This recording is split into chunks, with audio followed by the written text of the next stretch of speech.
ওকে বন্ধুরা, আমরা এখন আছি বিহারের একটা জায়গা, মানে ডালখোলার দিকে পৌঁছাচ্ছি, যাচ্ছি এনজিপি। তারপরে কোথায় যাচ্ছি তোমাদের বলবো না এখন, এই মুহূর্তে তোমরা ভিডিওতে দেখো। আর দুজনে ব্যাপক মস্তি করেছি। এখন সকাল দেখো কটা বাজে, 6:57, মানে প্রায় 7টা বাজে। একটু ঘুম থেকে অনেকক্ষণ আগেই তুলে দিয়েছি আর কি। আর এই যে দেখা যাচ্ছে আমাদের সান উঠেছে না, আস্তে হালকা হালকা। আর জাস্ট কুয়াশা দেখো কাকে বলে, মাই গুডনেস কি কুয়াশা। ও অসাধারণ ভিউ, অসাধারণ। ঠিক আছে, সামনে দেখে এখান থেকে লাগছে দেখো কুয়াশাটা। দেখা যাচ্ছে না কিছু, কিচ্ছু দেখা যাচ্ছে না।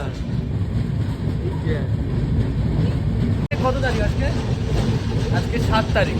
তো আমরা মোটামুটি এখন 3-4 দিন আর কি এখানে কাটাবো, তারপরে বাড়ি ব্যাক করবো। আর সাথে আমাদের মা বাবাও আছে, তো ভালো একটা মস্তি হবে। কারণ মা বাবাকে আমি প্রথমবার আমার লাইফে একটা ভালো জায়গা না, মানে পাহাড়ে নিয়ে যেতে চলেছি। ভালো জায়গা তো অনেকই, সব জায়গায় ভালো জায়গা, কিন্তু পাহাড়ে নিয়ে যেতে চলেছি, যেটা আমার কাছে একদম প্রাউড মোমেন্ট। কারণ আমার জন্যই বাবা মা যেতে পারছে, আর এটা আমার কাছে প্রাউড মোমেন্ট। এটা দুর্দান্ত একটা ব্যাপার। তো যাই হোক, আর বেশি ইমোশনাল হবো না, আনন্দের টাইমে আনন্দ করবো। আর বাবা মা এখন শুয়ে আছে, পরে দেখাবো, পরের ভিডিওতে দেখাবো। আমরা এখন ডালখোলা ঢুকছি নাকি?